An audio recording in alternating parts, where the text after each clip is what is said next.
Bonjour, voici une nouvelle vidéo qui cette fois sera consacrée à la construction de la stratégie, étape vitale, consécutive à l'élaboration de la vision, que nous avons évoquée dans une vidéo précédente.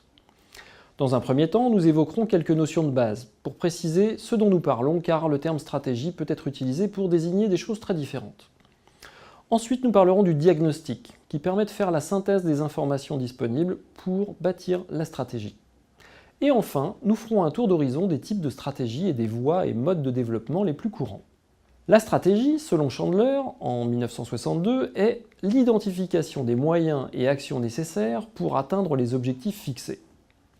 Définition simple, à partir des années 70, cette approche est complétée par la recherche d'un avantage concurrentiel. L'avantage concurrentiel, c'est ce qui fait que vous créez plus de valeur que vos concurrents aux yeux des clients, et qui vous pousse à innover en permanence pour garder cet avantage. S'y ajoutent les facteurs clés de succès, qui sont les spécificités à maîtriser pour garder l'avantage concurrentiel. Depuis les années 90, c'est un peu plus complexe, et complet aussi, avec la prise en compte des attentes des stakeholders, c'est-à-dire toutes les parties prenantes, des actionnaires aux clients en passant par les fournisseurs, les employés, les créanciers, les collectivités, etc. Le modèle VIP de Frédéric Ferry, qui date de 2006, peut vous aider. V pour valeur, comment votre entreprise crée-t-elle de la valeur, quel est son business model.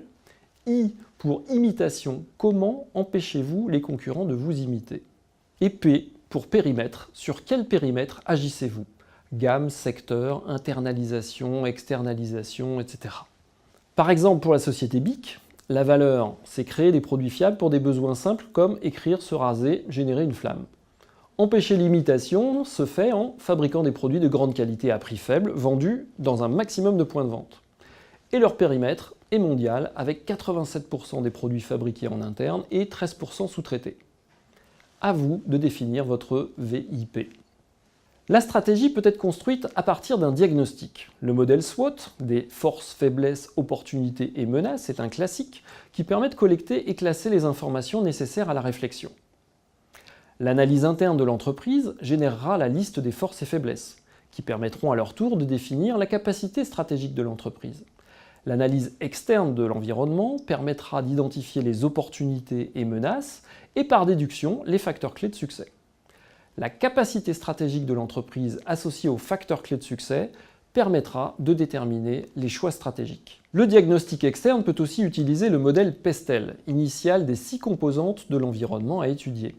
P pour politique, E pour économique, S pour sociologique, T pour technologique, E pour écologique et L pour légal. On peut aussi utiliser le modèle des 6 forces de porteur, en mesurant sur son marché le pouvoir de négociation des clients, le pouvoir de négociation des fournisseurs, la menace des entrants potentiels, la menace des produits ou services substituables à votre offre, l'influence de l'État et de la réglementation, et enfin, la 6e, qui est la résultante des 5 premières, l'intensité concurrentielle. Les diagnostics étant posés, quels sont les choix stratégiques possibles? Tout d'abord, il y a 3 types de stratégies. 1. La domination par les coûts. Avec l'expérience, la standardisation et le volume, vous réduisez vos coûts, ce qui vous permet de proposer un prix de vente plus attractif. 2. La domination par la différenciation, en proposant un produit plus épuré, ou au contraire plus sophistiqué, renforcé par l'image de marque, ça permet de se démarquer. Et enfin, les stratégies hybrides, c'est-à-dire associant la domination par les coûts et par la différenciation.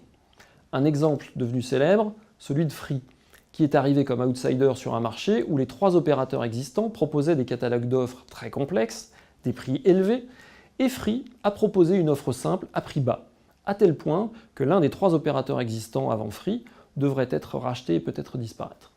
Ensuite, une fois que vous avez déterminé votre type de stratégie, vous devez déterminer les voies de développement que vous souhaitez utiliser. Internationalisation, en travaillant sur des marchés étrangers, diversification, en exploitant des métiers et secteurs d'activité nouveaux pour votre entreprise, ou à l'inverse, recentrage et spécialisation, en focalisant, en approfondissant la maîtrise de votre métier historique, et enfin, en choisissant entre intégration verticale et externalisation. Intégration pour mieux maîtriser votre activité en amont et en aval, ou externalisation en ayant recours à la sous-traitance par exemple. Type de stratégie, voie de développement, il vous reste à déterminer le ou les modes de développement pour votre stratégie et votre avantage concurrentiel.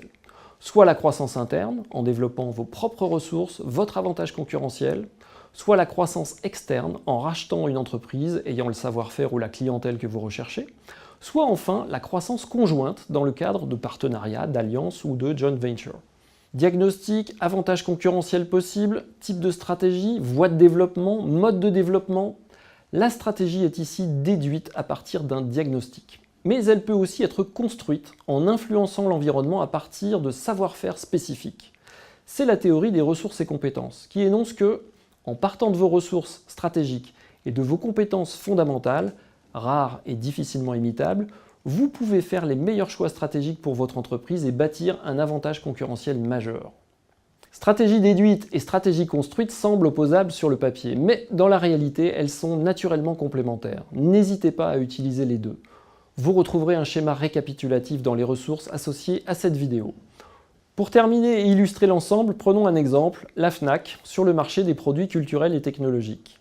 Si nous partons du diagnostic SWOT, les forces seraient par exemple une large gamme, des points de vente bien situés, une image de qualité, des conseils de vendeurs spécialisés, un site de vente en ligne plutôt bien fait. Côté faiblesse, pas grand-chose, peut-être une image un peu vieillissante, une disponibilité des articles parfois limitée, et une ergonomie dans la vente en ligne pas toujours optimale. En revanche, une grosse menace, le développement du e-commerce et particulièrement du concurrent Amazon, omniprésent sur tous les marchés. Opportunité, renforcer sa présence physique sur le terrain, élargir sa gamme de produits. Choix stratégique, poursuivre la stratégie historique de domination par la différenciation en renforçant l'image d'experts et de conseils sur des produits technologiques. Opter pour la diversification en élargissant la gamme de produits à l'électroménager. Et se développer par croissance externe en rachetant Darty. Reste à fédérer deux entreprises de cultures différentes et créer des synergies, mais ça, c'est un autre sujet. Merci de votre attention et à bientôt.